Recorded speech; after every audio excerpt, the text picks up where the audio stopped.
Well, hello everybody. Hopefully you didn't get too rudely pulled out from the networking room in here. I know at my table I was in the middle of a conversation, but it happens.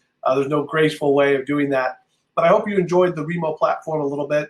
Again, for those of you who weren't on earlier, my name is Dan Roselli. I'm the founder of the RevTech Labs program, which includes the RevTech Labs, QC FinTech, Insurtech team, and what we have going on. So we're just about to go on to our main event here, which is our discussion, but I'm going to share just a couple of more things with you really quickly if I can. So there we go. I want to go back up one. We are just about to start class 13 of the Queen City FinTech and the Queen City Insurtech program. So those are this is kind of the public announcement for the first time of the 6 companies that are officially in the program for class 13. It is all virtual, but we're really excited to have them on board. A number of you helped participate in the selection process and getting them to this point. We reach out to thousands of companies that have hundreds of them apply. So to get down to a final half dozen is really pretty impressive on their part. There's a welcome party you see at the bottom next Wednesday at 5 p.m. Eastern. And we'll put that, Ashley, if you could put the Eventbrite link into the chat so that everyone can just click to go to the Eventbrite. It is a password protected but free event, but we just do that to keep miscellaneous folks out, quite honestly. And the event password is class 13. So Ashley Everett, our event producer, will put that in the chat, and you'll see the link directly to the Eventbrite site and the password. We'd really love to have all of you come. It's a great opportunity to meet the class, number one, do some other great networking, and it's on the Remo platform. So now you know already how to use it, which is great. And it also allows us to start the mentor matchmaking process. So the companies they'll do a 60-second no-slide pitch about their company and what they're doing, and then 30 seconds on their ask. What types of help do they need?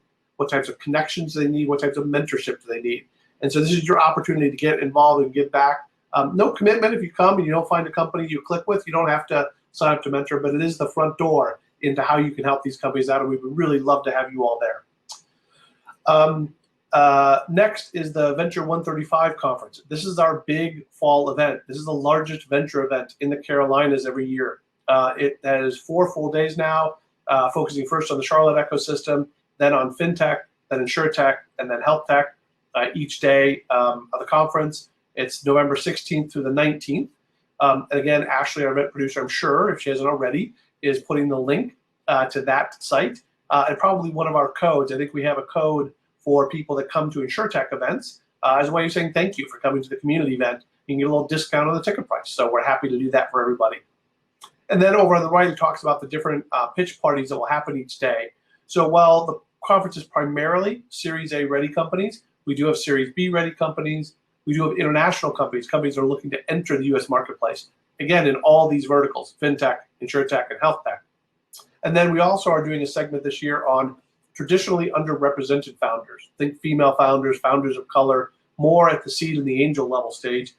We believe this is how we help solve the problem of not having the diversity we would like to see at the Series A and Series B level. Is you foster and support, provide social capital to early stage founders who can bring that diversity. So we're really happy to do that. And I should mention in class 13 of QC FinTech and QC Insurtech, I didn't mention this earlier, over half the class has a female founder or founder of color in their founding team. We're really proud about the stats that we've had in this class and historically regarding diversity and inclusion of the founder mix. And we believe it's a function of just going out and looking for it, because there are fantastic founders out there if you're willing to go hunt for them and do the work. So it's obviously been a core belief of ours for quite some time.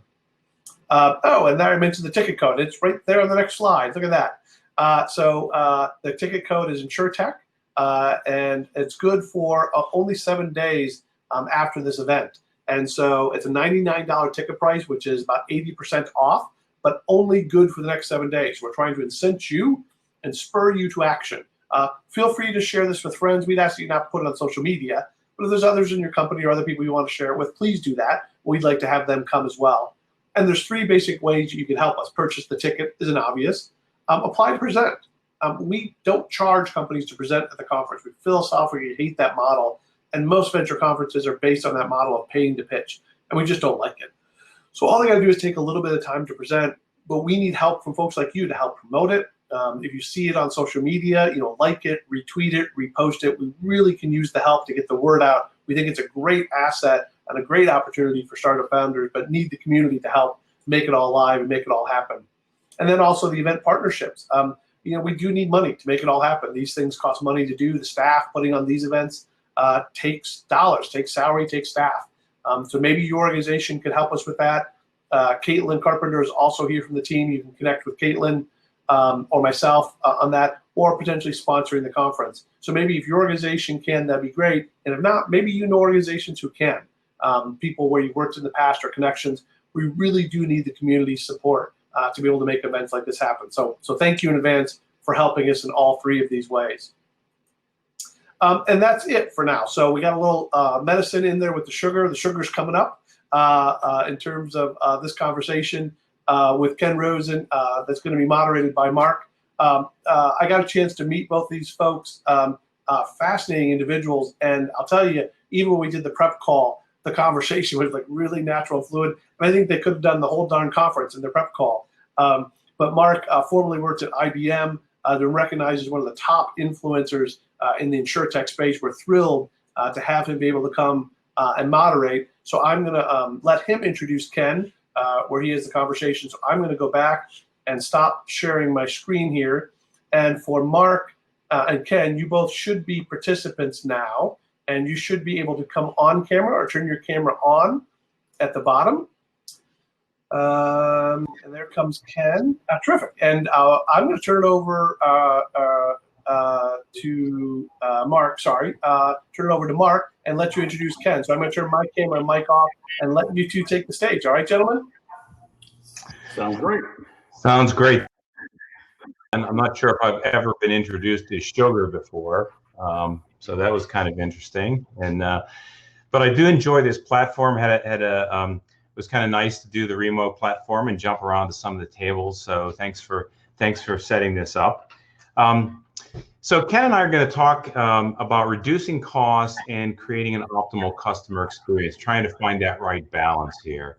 And I'm really glad that Ken can join because he certainly has a wealth of experience from his senior executive roles at both USAA and Allstate, centering primarily in the claims space. I've been around insurance and technology for my whole career.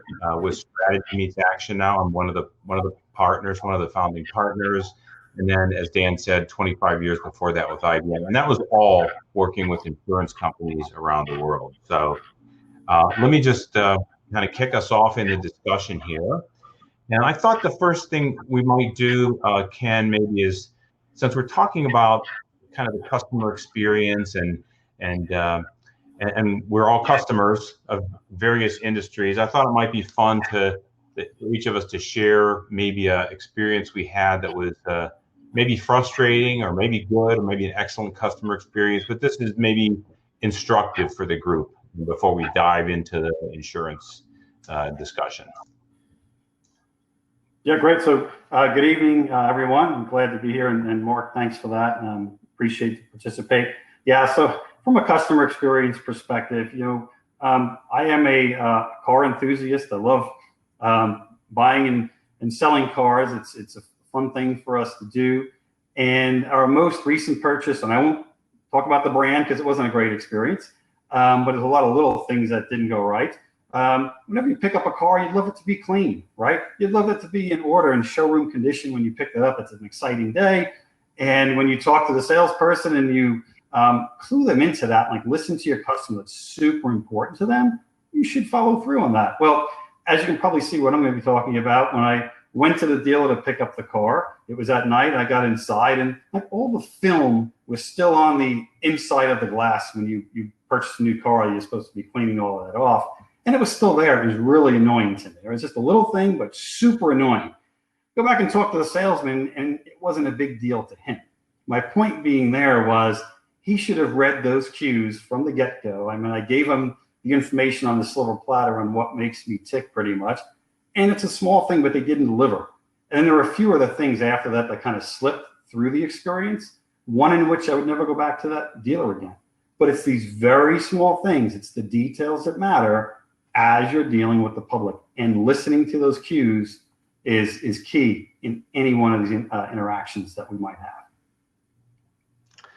Yeah, thanks, Ken. That's a great story. The one I'm going to share is kind of an omni-channel example, and this was an example of traveling last year, airplane travel, something I'm not sure when I'm going to do again, but I had a situation where it was bad weather, and in one day I ended up 4 different itineraries. The flight getting scheduled, and since I'm a frequent flyer, I have the mobile app. I get the automated alerts. I talk to the call center. I'm looking at the board at the airport to see what they're saying. I'm talking to the agent, and all of these channels that I was getting communicated to and from were hopelessly out of sync, right? I was getting automated calls from the airline flight updates on flights that I was no longer booked on. The airline app was telling me I was still booked on a different flight that was earlier. I was getting emails about flight changes that had already been superseded. It was just hopeless, right? And so the moral of the story there is, if you're going to be omni-channel, if you're going to provide these options to the customer, you got to be real time. You got to be in sync, or else you risk making it worse instead of just communicating through 1 or 2 channels. So, all right. So let's have a little bit of a conversation here. So, if I look at what insurers are doing in terms of plans and projects to improve the customer experience,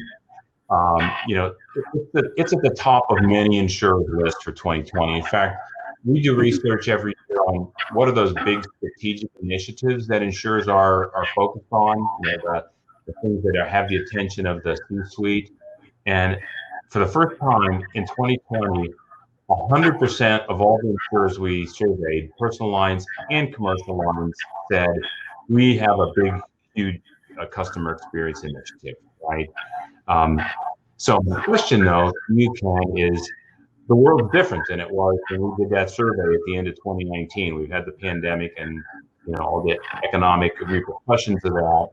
So what's different? How has the pandemic changed the whole approach to customer experience? Mark, I'm going to interrupt for one quick second, Ken, before you start, because there's a little bit of feedback that people have noticed in the chat, and it didn't happen during our prep call, so apologies. But if you could either, guys, turn your speaker volume down a little bit or mute when you're not speaking, that will really help clarity for the attendees. So sorry for jumping in, but Ken, I'll let you answer now. Yeah, no problem. So Mark, a great question, right? And some of the things that we have talked about before when you think about customer experience, let's use the agent workforce, and we were chatting a lot about that over this period of time. And for agents, I believe that it's a golden opportunity for them really to show the value that they bring directly to the consumer during these trying times, right? During the challenging times, it's imperative that agents are now focusing proactively on reviewing their book of business and providing policy reviews. It may entail increasing or decreasing coverages for their customer, but every customer has a different need, particularly during this, this day and time. But they have got to be super agile to deal with, and just basically going with the flow and changing needs of customers by proactively reaching out, to their customers during this time of need, taking clues from the customer and going where they want to go is going to really cement and strengthen, I think, relationships. And then when I think about this from a policyholder side, I think that's really important when you think about user experience and putting yourself in the policyholder's shoes. Make sure the policyholder is not making any rash decisions, right? Again, each case based on its own merits, particularly during these trying times. The policyholders may be calling, with their hair on fire, that they need to eliminate coverage or reduce coverage, and that could be disastrous for their financial security. As an agent, you can show your value by stepping in and just having them take a tactical pause and walking through what they're trying to achieve before they make those decisions. And so I really think, from a customer viewpoint, both agent and policyholder, that's going to be critical going forward more now than ever to serve their needs. What occurs to me, Ken, is that I know many insurers have done a lot of work around understanding customer journeys, and there's a lot of thinking about different channels and different ways to communicate, whether it's with the agent or with the policyholder. And I feel like you can't go based on some of the prior assumptions these days, right? You can't say, well, this cohort, they'll never use a mobile app, or they don't want to communicate via web or texting or something like that, because the communication patterns are changing dramatically. We're all in this virtual world. So I think if I were insurer, I'd be trying to keep that in mind, that you have to kind of rethink the way people want to communicate with you. Well, so great point. You had mentioned, Mark, before with your airline example, the omni-channel approach, and it might be a pithy comment or an overused comment about omni-channel, but it's so true. You've got to meet your customer, where they want, when they want, how they want. Allow them to weave in and out of their channel of choice. It could start in a digital. They may need to pick up the phone and have a voice-to-voice call. But you've got to be excellent in all those channels. And I would say, particularly during these recent times where we have people working from home, schedules have all been changed, you've got to be 24/7 to be able to deal with your customers, again, when they want, how they want, and where they want. So I think there's a lot of focus on perfecting those channels. One more thing I think is important too, when I think about that statement, and particularly for Insurtechs and fintechs that are out there and looking to see if they can bridge those gaps and help insurers deliver that at the end of the day. It's this whole notion also of allowing people to pick up where they left off in their channel of choice, right? So frustrating. I think we've probably all experienced that, where you may do something in a digital channel and then you need to pick up the phone and call somebody, and they'd be operating on a different system, and you get the same questions asked of you again. That's obviously a real detriment to the customer experience there. Yeah, that's a great point. In fact, the essence of omni-channel, I think, is all the smooth transfers, right, between channels. Because if you have multiple channels, but you're asking people to rekey information or repeat information because it hasn't been transferred over, that's not omni-channel. It's multi-channel maybe. But you need to have that real-time connection to be able to think about it from the customer standpoint. They don't want to have to do that to repeat what they've already told somebody a second or third time. All right, so cost discussion, because we're talking today about both improving the customer experience and also reducing costs, managing costs, and trying to find the perfect formula there. So I guess I'll ask the same question. So how has the pandemic changed insurers' focus on cost and reducing costs when interacting with customers? Yeah, and so I would say that most, I never say all, but I think most carriers out there have been sharpening their pencils with regard to expense management and trying to reduce expenses and not put that on the backs of their customers. I think just the times that we're in today has just accentuated that, right? I think it's just put it on another trajectory than we've never seen before, really focused on expenses. What I see in the industry now is digging in on understanding costs, such as activity-based costing, to have a keen sense of really what it takes to perform an activity, individual activities, and then how they might become more efficient at delivering those activities. I think about end-to-end process improvement pieces are going on more and more than ever before. Automation, and then the best one of all that I like is elimination of certain activities, if you can, eliminating steps. Oftentimes, we as leaders, we install treatments in our process and we put that on the proverbial autopilot, and we don't go back and review what was put in place. And sometimes that could be for years on end. And with this rapidly changing environment that we're in, like that we're seeing ourselves in now, it's imperative that we have a routine, a way of working that enforces us to really go back and look at these end-to-end processes to ensure we still need the activities that we have in play. Really being in this corporate America world for 34 years, I have seen some companies that are masterful at this and doing the right things, such as, test, learn, and iterate. I've seen others put it on autopilot and set it and forget it. That has to be like, that's the old thinking. Those days are long gone. The pandemic, I think, has really served up kind of a silver platter for us. And I'm thinking a glass is half full in this particular instance.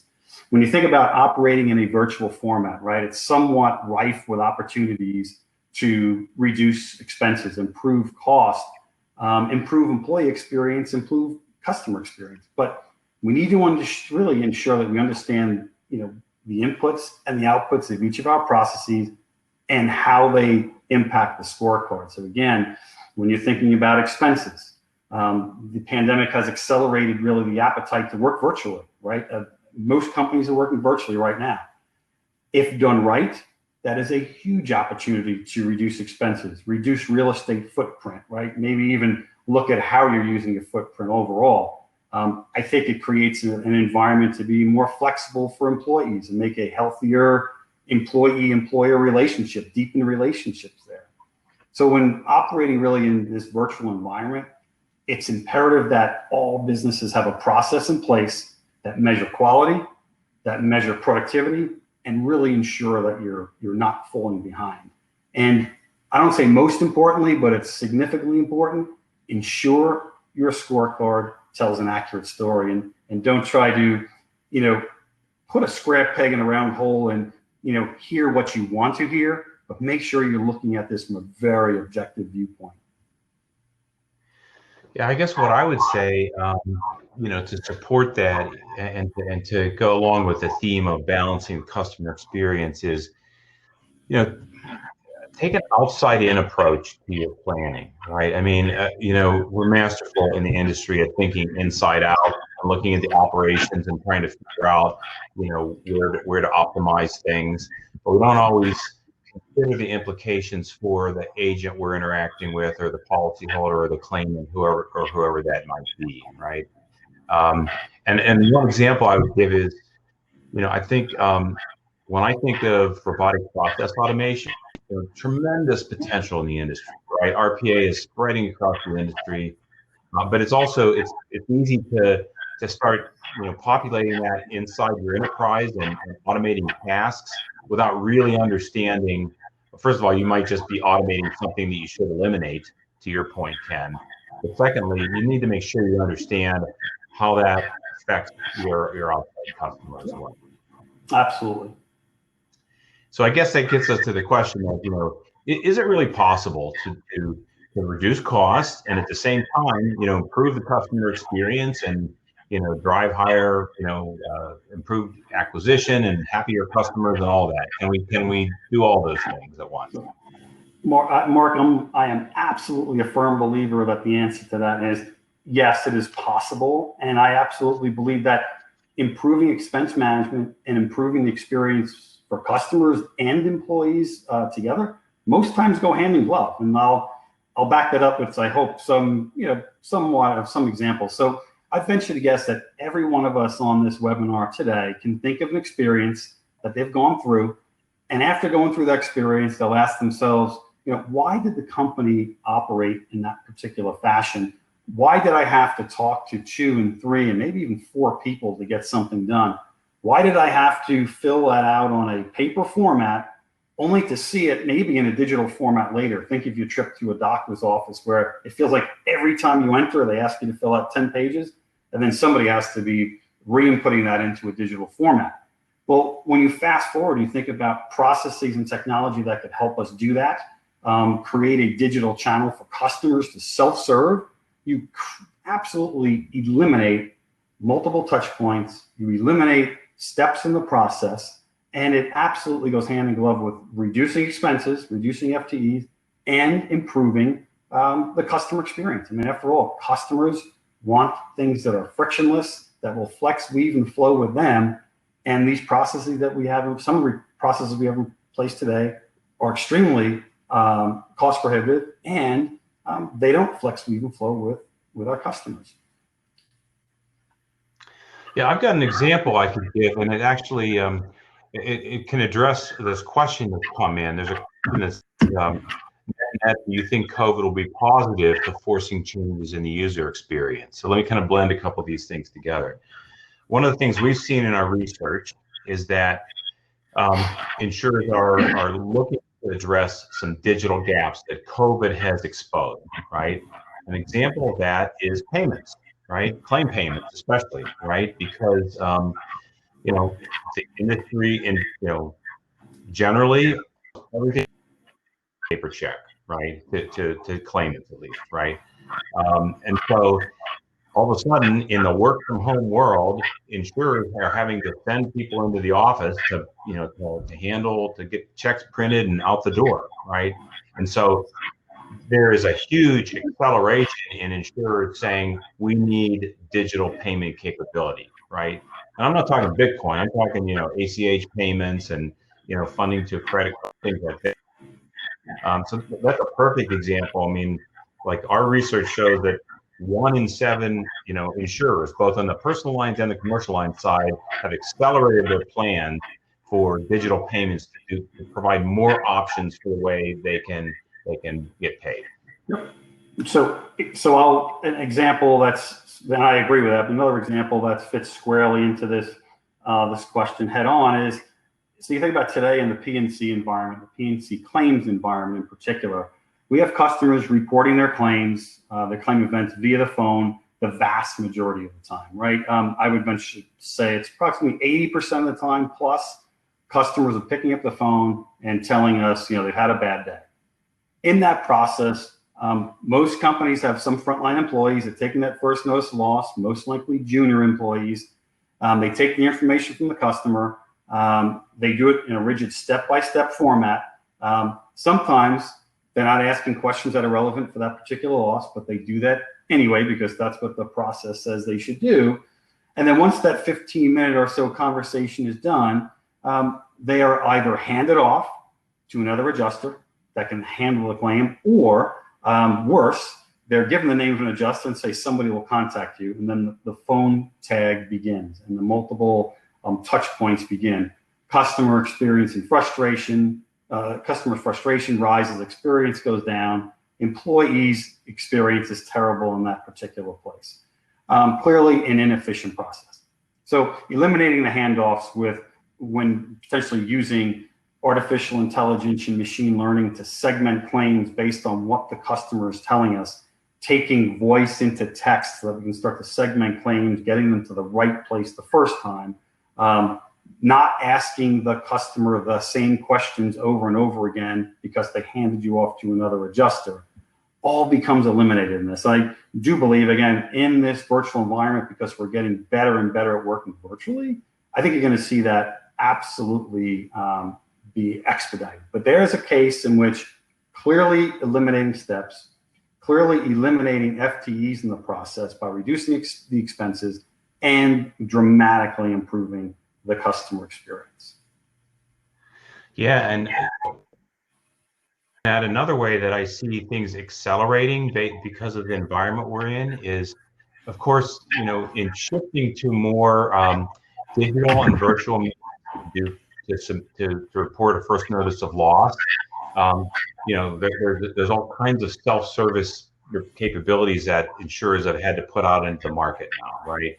So that's happening. We know that. But what's fascinating to me is now my client, we're getting the digital photos and all the digital artifacts around the accident or the incident coming in. Maybe we should be looking at the automated damage estimation solutions, right? The solutions that use computer vision and machine learning to actually automate an estimate, for simple type auto claims and things like that. So it's causing the whole process to be accelerated. So that's something that most companies probably wouldn't have thought about for a few years, but now all of a sudden it's in the forefront. Absolutely. So I guess we have a few minutes here to wrap up. I guess any final advice you would give insurers who are looking to improve their experience and reduce their costs? Yeah, so Couple of things. One, I'm actually more than a couple of things, but I'll go quick. The first one, put a stake in the ground to start something and then implement it. Don't wait for perfection. I've found myself from time to time get caught up in that. We have to solve almost 100% of the problem before we get into play. You've got to get into this test, learn, and iterate mentality. Second, closely monitor any new process and technology treatments as we're putting more and more into the pipeline. We can't use this set it and forget it mentality. You've got to put a process in place and a person in place that ensures they're watching that and is accountable to see this through from implementation, and then continue to understand that it's working as designed, and where it's not, be agile enough to start to adjust. Be careful that you don't become too close to your own ideas. Don't become married to your ideas. They may be great ideas, but they may not be right for this particular time. So ensure you're open to diversity of thought as you're going through these processes. Make sure you're hearing from other people. Welcome other thought processes so that you arrive at the best, really the best solution. Another thing, and again, I say this for the fintechs, the insurtechs, and all of our insurance colleagues out there, ensure all stakeholders agree on the measures of success as we're going in and changing process and technology. I see it oftentimes where in our head, in our mind, we feel like we understand what the measures of success are, but until you articulate them, get them down on paper, and get everybody to agree on that, that's a dangerous way of, if you don't do that, it's a dangerous way of proceeding in today's world. You'll have some disappointed people, at the end of the day. And then last, don't always assume build or buy is the right solution. Some folks have their heart set on, we're going to build everything in-house, we're the best, and some think we've got to go out and buy everything. Take a little bit of time up front as you're going through your process review to investigate both paths, right? Some companies are hyper-focused on one methodology and others on the other. Use the thought process of each case based on its own merit when choosing that path forward. And I guess the advice I would give is to always think customer first, right? It's really easy to think about, inside the enterprise and how to make things better or different, but always make sure whoever that customer is, right? Agent, claimant, policyholder, other business partners, right? Understanding their needs, and their needs are changing in this environment, right? And by the way, sometimes the top customer need, the thing that's going to drive their experience, is making it more efficient for them and reducing their costs, right? So they're kind of answering a question that just came in about, we never talk about reducing the cost to the customer by increasing efficiency. But that is an important aspect of this as well, right? Because, of course, the overall customer perspective of the brand, of their experience, the cost factors into that heavily, how much they have to pay for their service as well. Absolutely. So when I talked about ensuring the measures of success, right, from stakeholders. When you're operating in the insurance industry, you've got to have your policyholder service at the seat at the table. You've got to have your underwriters at the seat of the table. You've got to have each one of your stakeholders at the table to understand that and have a vote, have a seat at the table when doing those things. And you're exactly right. The customer is probably the most important person that should have a seat at the table. So strong proponent of user experience, going out and actually designing with the customer, not just with the customer in mind, but actually designing processes with the customer, I think gives you the best outcomes. Well, thanks very much, Ken. And as Dan said, we probably could continue this conversation for hours. It's a lot of ideas here, and it's a very important topic area for the industry. But at this point, I'll wrap it up and turn it back to Dan and Ashley. Great. Well, thanks, Mark. Thanks, guys. It looks like it's going to take a second for my camera to come back on. But just thanks to both of you for the conversation.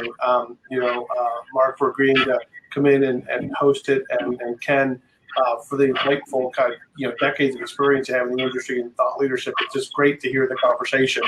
At this point, you both, if you want to, you can turn your cameras off and turn your microphones off. That'll make you disappear from the screen here. But thank you, guys. I know we can't give you a round of applause because it's a webinar, but I'll give you the virtual round of applause on behalf of the entire group that's here tonight.